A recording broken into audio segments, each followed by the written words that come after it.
Well, it's a delight this time to be able to interview Andrew, one half of the rather wonderful Alex and Andrew, who oversee the young adults work in our church, care, disciple, and generally have good fun, it seems to me, with that part of our church. And we're delighted that they're part with us. We're delighted for all that they do. Andrew, it's fantastic to spend some time with you this afternoon, just to get to know you a little bit and allow you to tell stories and just give us a little insight into your life. Tell us, how's lockdown been for you? We're at the third week in May. How's it been for you? It's been interesting. Obviously, it's a new experience to all of us. But throw into the mix that when lockdown started, I had a 2-week-old baby, our first child. It's made it pretty eventful.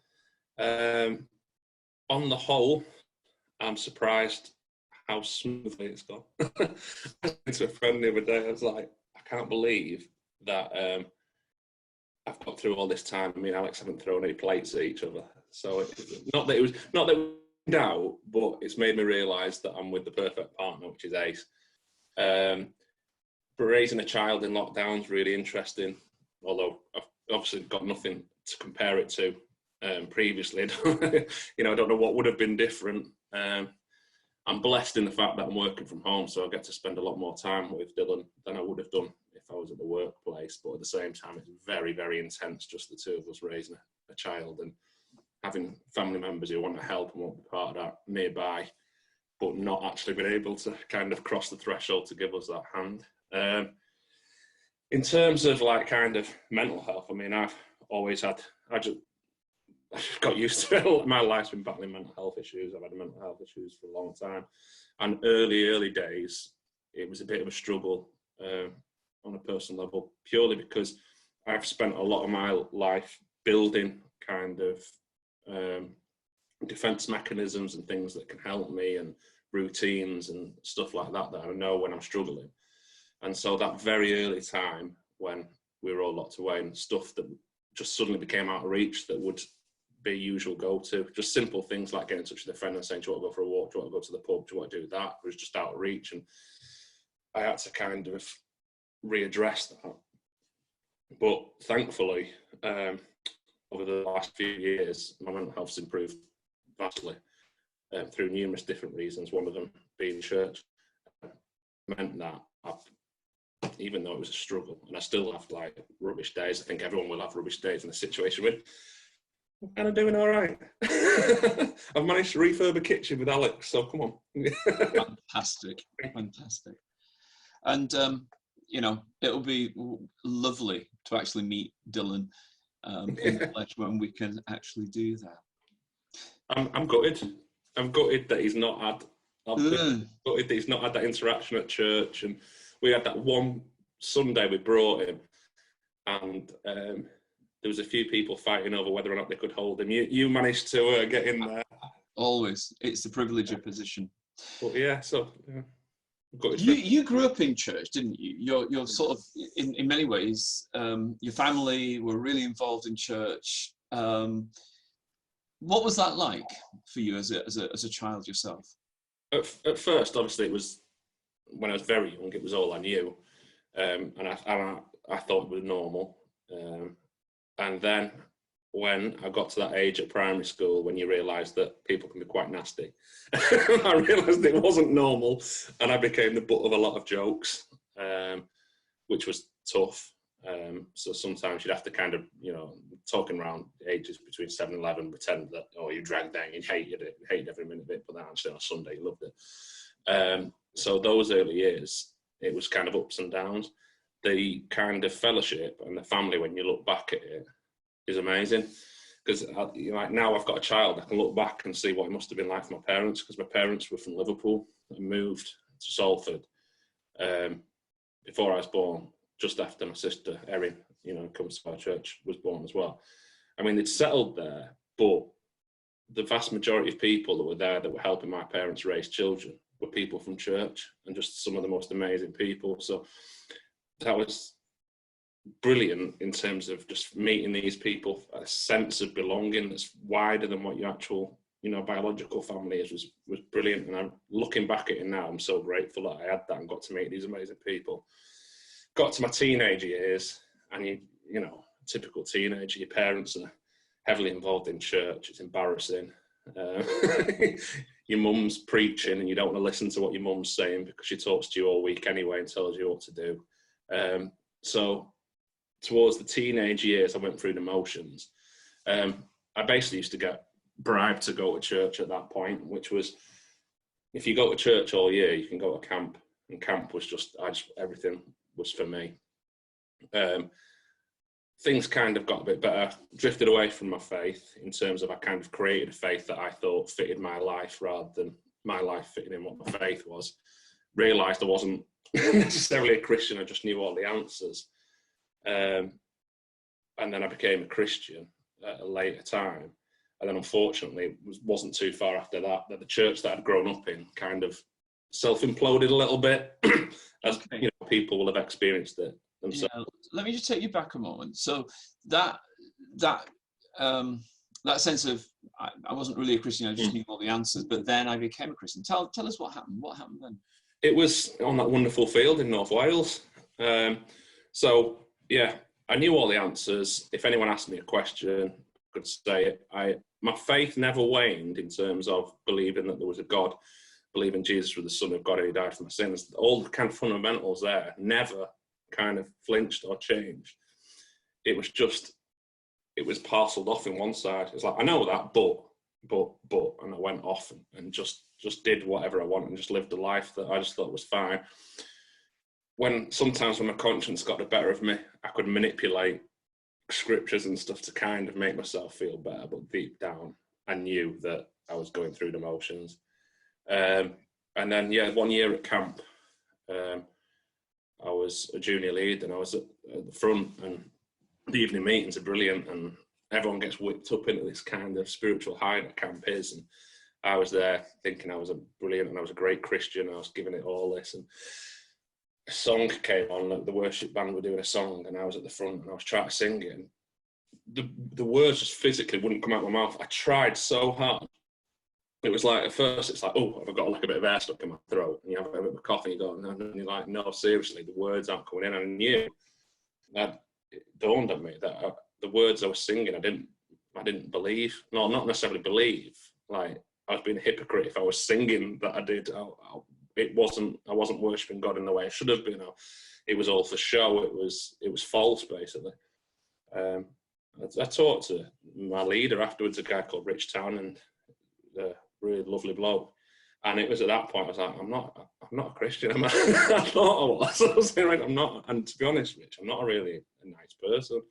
I looked back at when I was at camp and I was giving it all this in an evening meeting, but I'd been a bit snidey to a few people, throw away comments about the quality of the food to the cooks and stuff like that. I'm like, well, I don't want to be that person. I've realised that I've drifted so far, and I had a bit of an eye-opener to how far I'd gone. And I thought, no, I need to get back here. I now know what it feels like not to have God in your life.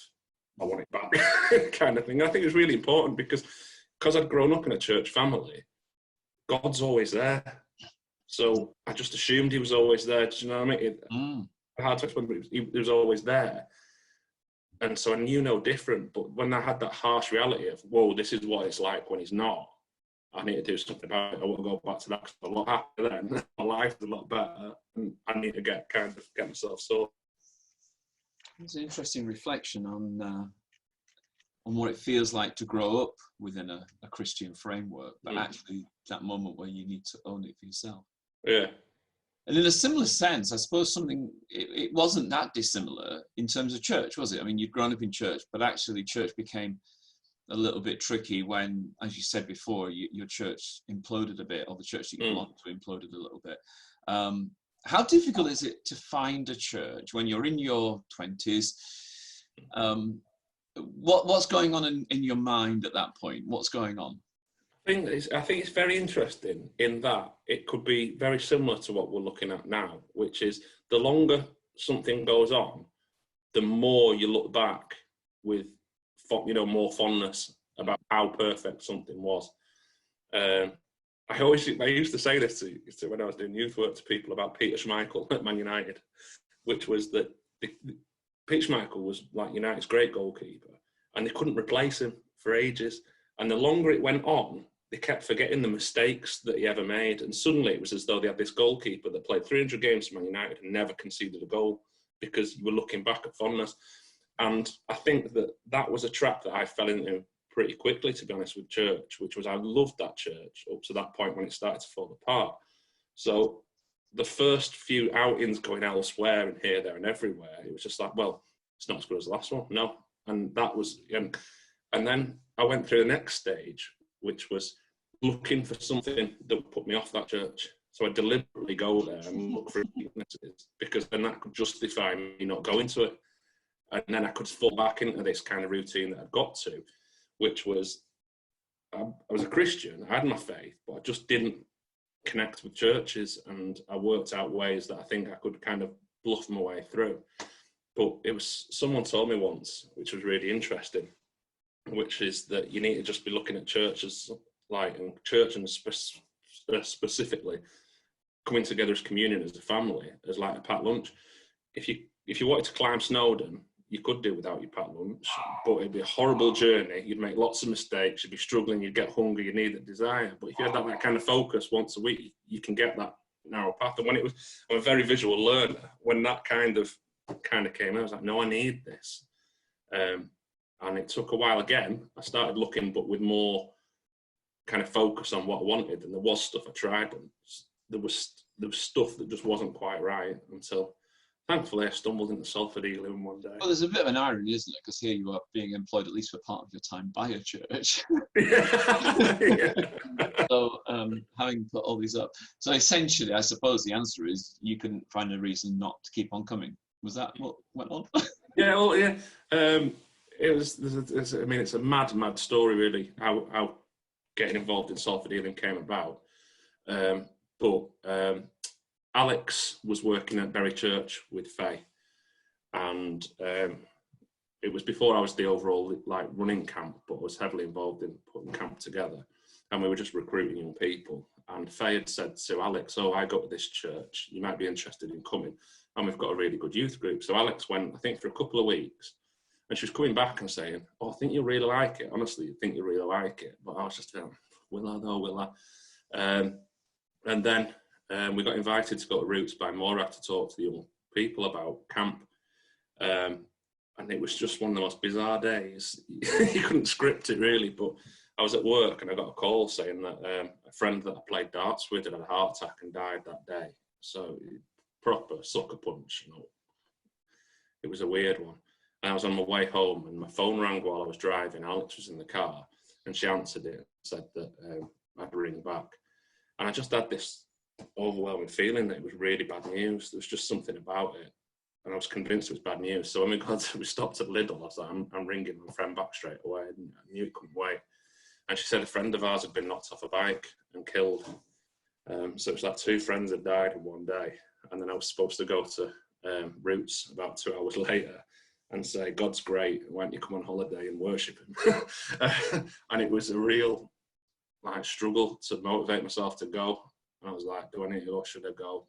And it's all a bit of a blur now in terms of what made me finally decide that I was going to go, because I really wasn't feeling in the right place to actually do. Went, talked to the kids about camp, spoke to Morag, who seemed really nice, and thought, you know what, I may as well go to church on Sunday. So I went, and I was torn between 2 things. One was, I felt a little bit hypocritical that I was going to worship God when I knew friends were suffering, and it wasn't that I had any doubts that there was a God. It wasn't a case of how could there be a God because my friends had died. It wasn't that. It was more I was a bit embarrassed to sit there and go, God's good, I love God. You know, that kind of stuff, when I knew that in 2 households at that moment in time would have been mortified and would have been grieving and would have been questioning everything. So I found it quite emotional. And because I wasn't quite in the right place, the next thing flipped into my head, which was, right, I'm waiting for you to slip up. I'm waiting for something in this service at this church for me to justify and fit my narrative that all churches are rubbish and I can just be done with it. And fair play, guys. You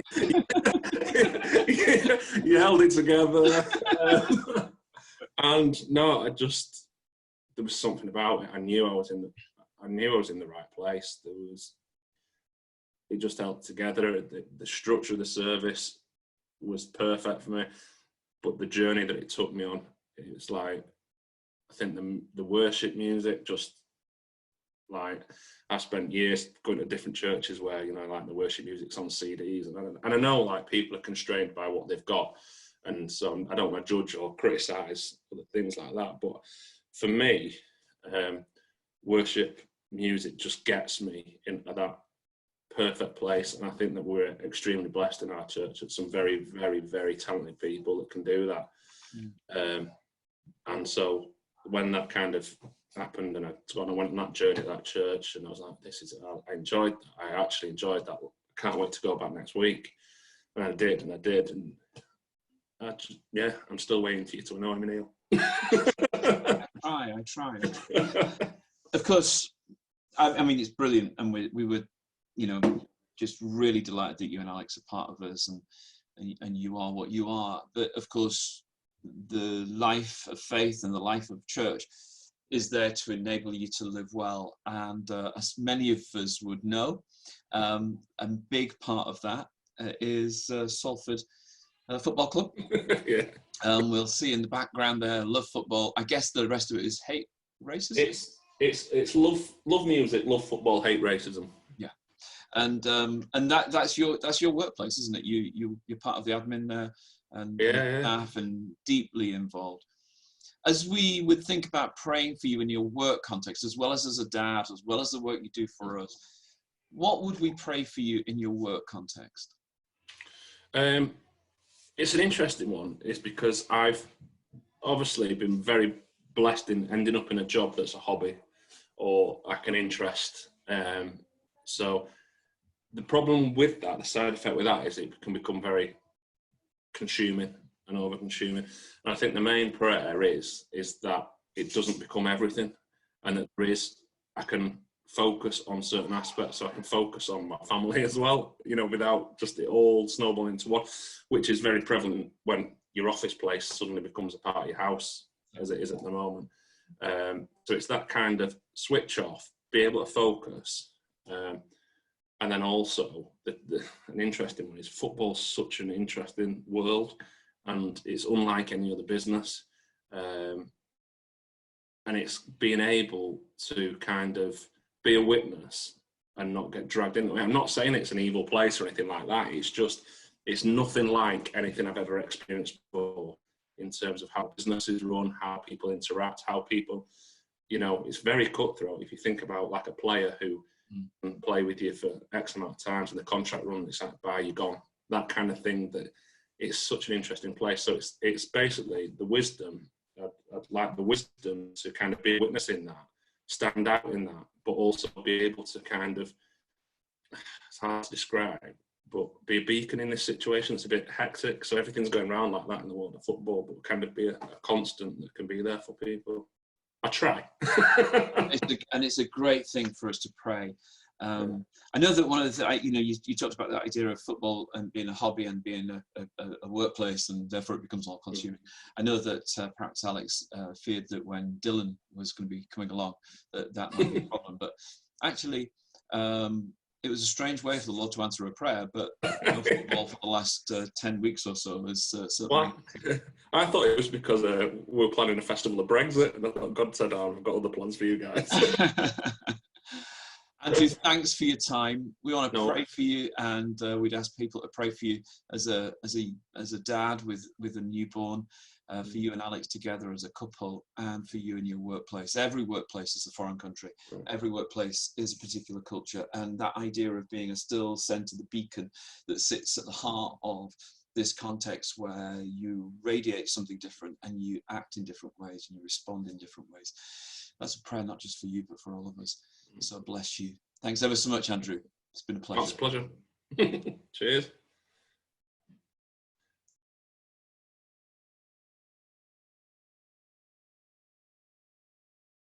A fantastic opportunity we have to interview Andrew, one half of Andrew and Alex, who care for, look after, disciple young adults in our church. But Andrew has his own story, and it's in that context of him as an individual that it's a delight to be able to spend some time with him. What?